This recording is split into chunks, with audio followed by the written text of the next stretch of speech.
السلام علیکم ویورز، آج کا پہلا سوال ہے عماد علی ہیں سعودی عربیہ سے۔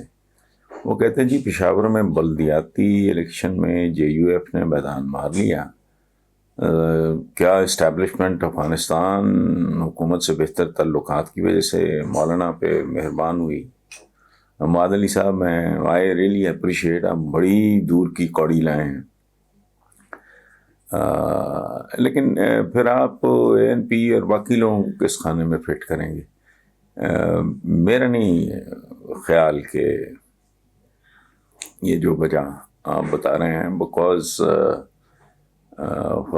افغان حکومت سے بہتر تعلقات، میرا خیال ہے کہ آپ نے اسٹیبلشمنٹ کی بات کی ہے تو اسٹیبلشمنٹ کے اپنے اور حکومت کے ساتھ بھی معاملہ ٹھیک ہے، لیکن بہرحال میں داد دیتا ہوں، آپ گئے بہت دور تک ہیں۔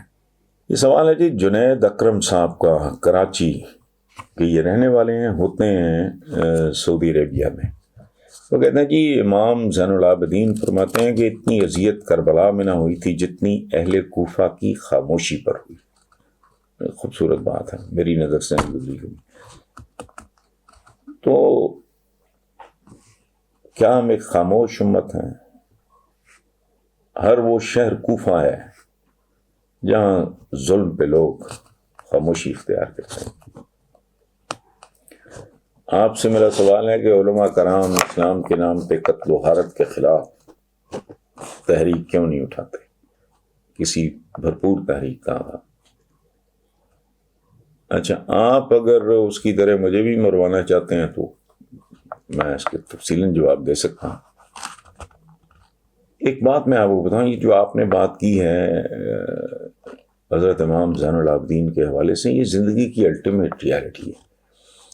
ہم یہاں دمبا کڑھائیاں پھاڑتے ہیں، ٹھیک ہے، لوگوں کا اس کے علاوہ کوئی مسئلہ ہی نہیں ہے، کون کتنے پیسے بنا رہا ہے، کہاں کون سا کھانا اچھا ملتا ہے۔ یہ پاکستان کی کمیونٹی۔ اچھا، کتابوں کی دکانیں، آپ لاہور شہر مال پہ جتنی دکانیں ہیں وہ ختم ہو گئی ہیں۔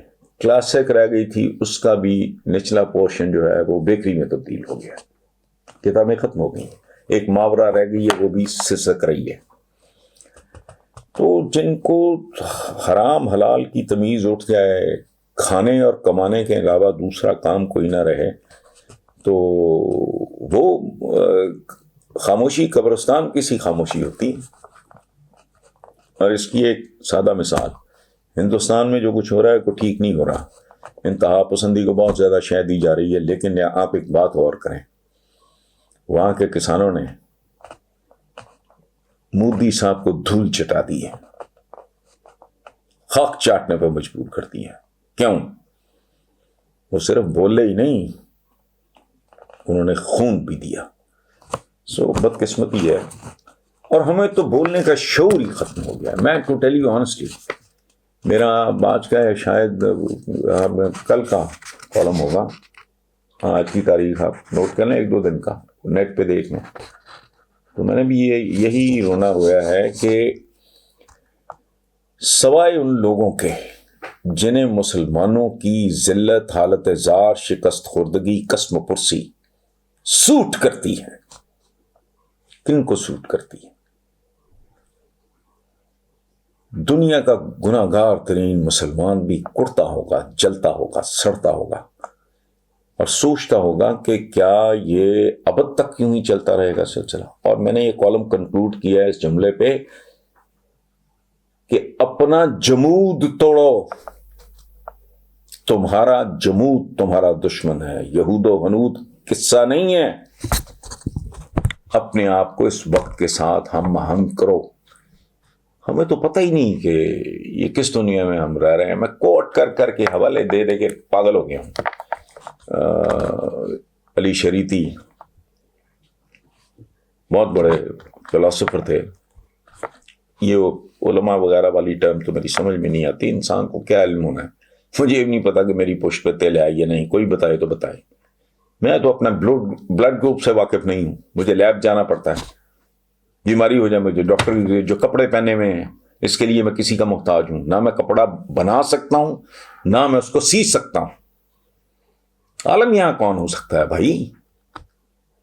آپ کو چپاتی بنانی آتی ہے؟ میں آپ سے پوچھ رہا ہوں، آر یو اے شیف؟ مجھے تو بھائی اپنے ملازم کا، اپنی اہلیہ کا محتاج ہوں، میں تو 2 وقت کی روٹی کے لیے، انسان عالم شالم نہیں ہوتا۔ لیکن بہرحال وہ ایک فلاسفر تھے، انہوں نے کہا تھا مسلمانوں کے لیے، ان کو دین سمجھایا تھا، 2 جملے ہیں، مجھے تو فارسی نہیں آتی، میں انگریزی میں پڑھا تھا، changing rules for the changing needs, unchanging rules for the unchanging needs. Quran پاک میں کمزور اونٹنیوں پہ بیٹھ کے اور کشتیوں میں بیٹھ کے آؤ حج کے لیے، اب کوئی یوز کرتا ہے؟ وہ تو آپ نے کشتیوں اور اونٹنیوں کی جگہ آپ نے بڑے بڑے جہاز اور ہوائی جہاز استعمال کرنے شروع کر دیے۔ باقی امینڈمنٹس کون لائے گا؟ یہ جو انہوں نے کہا نا بیسک رولز، بیسک نیڈس، یہ بڑی عجیب و غریب بات ہے۔ کل تک لاؤڈ سپیکر حرام تھا، آج لاؤڈ سپیکر کی شامت آئی ہوئی۔ کل تک محرم بہت بڑا ایشو تھا، آج ہمارے ملا حضرات جو ہیں وہ اپنا باقاعدہ میک اپ ہوتا ہے، چونکہ وہ ضروری ہے، گلیز آ جاتی ہے ادروائز کیمرے کے سامنے، نامحرم اس پہ گفتگو بھی ہو رہی ہے، اور بہت سارے کام ہیں جو کل تک نہیں ہوتے تھے آج ہو رہے ہیں۔